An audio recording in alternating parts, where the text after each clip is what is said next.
Nintendo Switch. This is the second one out of a prospective client lot. And this one they claim is charging with only one side of USB cable. All else seems fine according to them. So let's perform a test and see if that is what we see. Alright, well, it's already powered up. Okay, we're getting 1.45 amps on that side. Let's switch around. And correct, we are not only getting one side charging, so that could be a couple of things. That could be the port. We'll take a look at the port.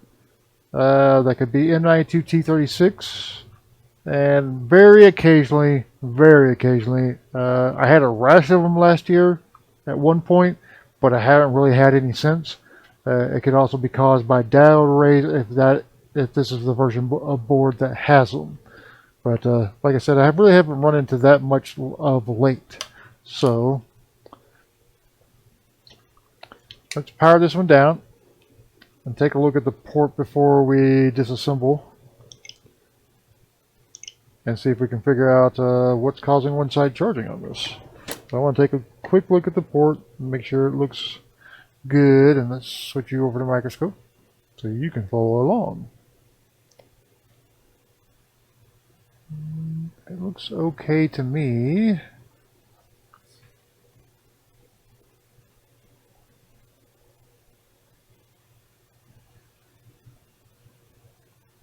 Get you in view. Yeah, it really looks okay to me. So we'll disassemble. We're kind of assume that it's probably going to be a 92T36, but we'll see. And the only way to know is to open it up and check it out. Anyway, we'll be back. Okay, we disassembled enough to do some testing, so let's switch you over to microscope and test around the M92T36, which I suspect is our problem. I suspect it is not going to present here in any way as far as shorts go. And that's correct, everything seems fine around it, but it is not.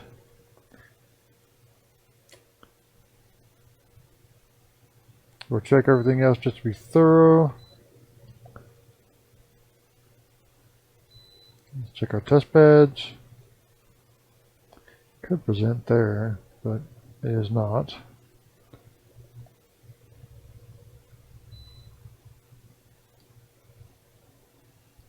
Like I said, I suspect everything's fine. I suspect our N92T36 is bad. Yeah, everything seems to be testing out fine. We're one side charging, so really on this version without the diode arrays, two culprits are possible. One being our port, which I suspect is fine. It looks fine. Or the N92T36, and I'm suspecting the N92T36, so we will disassemble entirely, and we'll go ahead just for thoroughness sake. We'll go ahead and test the Pi 3 USB area as well, but I suspect that we're going to be in the N92T36 problem. So let's disassemble, and we'll come back and go from there.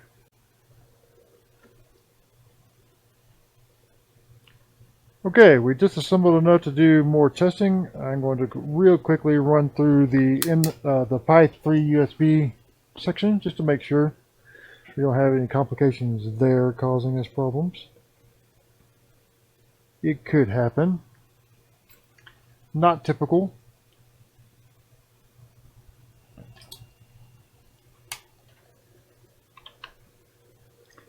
But let's check and make sure. So we want continuity straight through these filters, not side to side.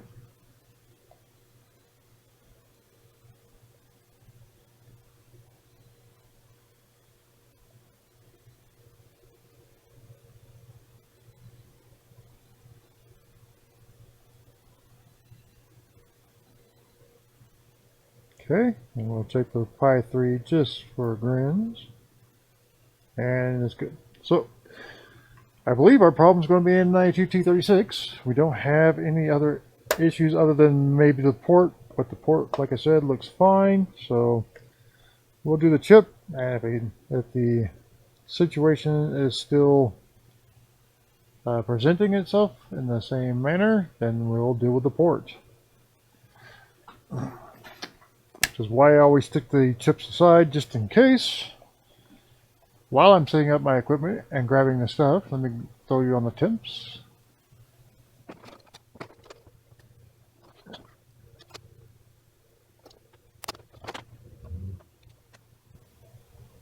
Alright, so what we'll do here is we will remove the N92T36 and we'll just put a new chip on because it's not presenting shorts, so I'm not going to measure for shorts in between the pull. And we'll go from there.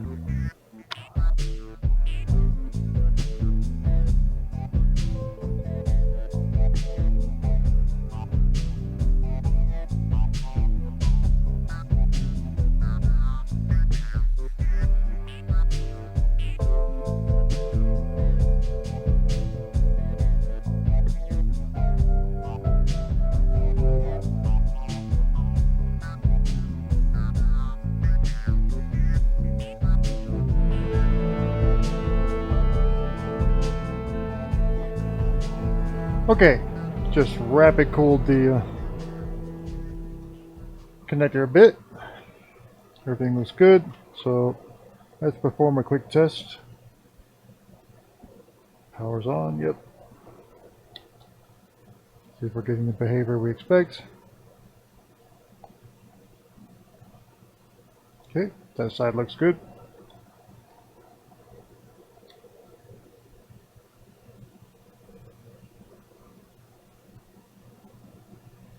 And that side looks good. Alright, let's grab our battery dongle.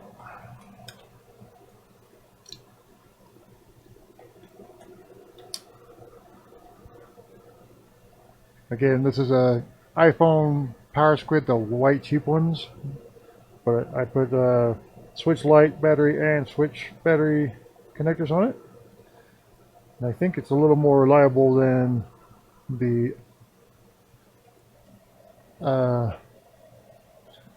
power board or the battery board method.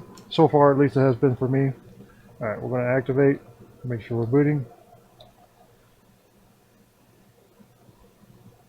So we want a gradual increase in amperage. We're watching channel 2 here.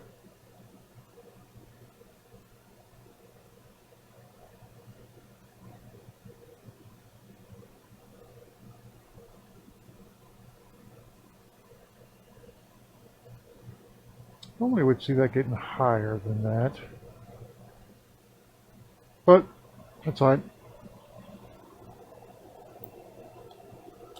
We'll put it back in the housing enough to test and go from there.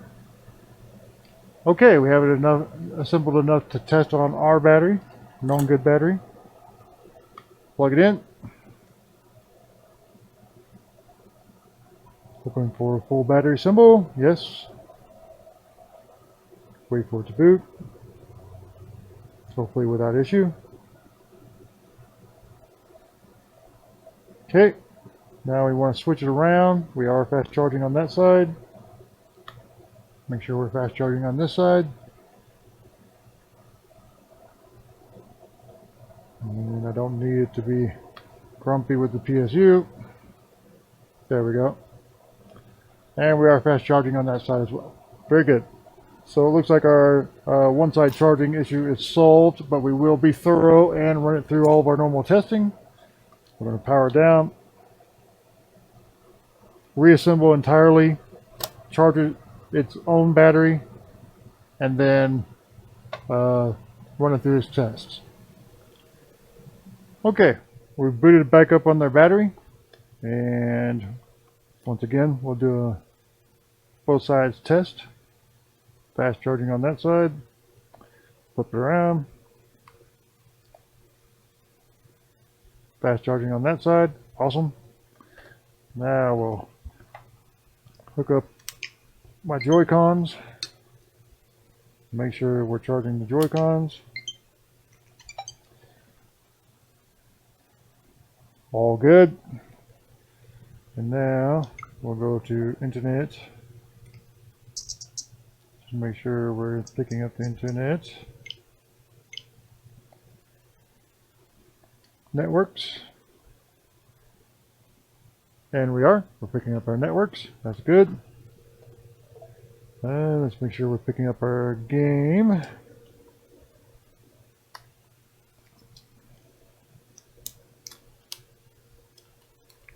Wanting to be thorough here, and it is picking up the game right there. All right. Next up is we'll set up for dock test and check and make sure it's docking and go from there. Okay, and as you can see, we are docking. So we're charging on both sides. We're docking. Charging Joy-Cons and everything else is working. So that's really going to be it for this one. Okay, in summary, we had a Nintendo Switch that was one side charging. It was not one of the versions that could be affected by a diode array. There were no diode arrays populated on this particular board. The port looks fine, so we concluded it was probably going to be N92T36.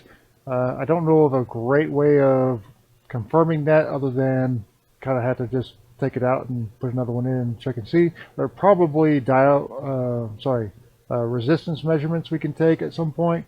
Eventually I'm going to go through there and see if I can measure a known good working one, and then I'll have something to compare it to on those capacitors, because I'm sure it's presenting in a way when it's doing that would be measurable. I just don't know what it is yet, but we'll figure it out at some point. Anyway, that was all that was wrong with it. It's dock syncing and everything else. So that's really it for this repair. If you have any questions about the equipment I used in this video, take a look in the description below. If you like this video, do me a favor and hit the like button. And if you want to see more videos like it, hit the subscribe button and notification bell. And you'll know when I post videos, which is usually about twice a week at this point.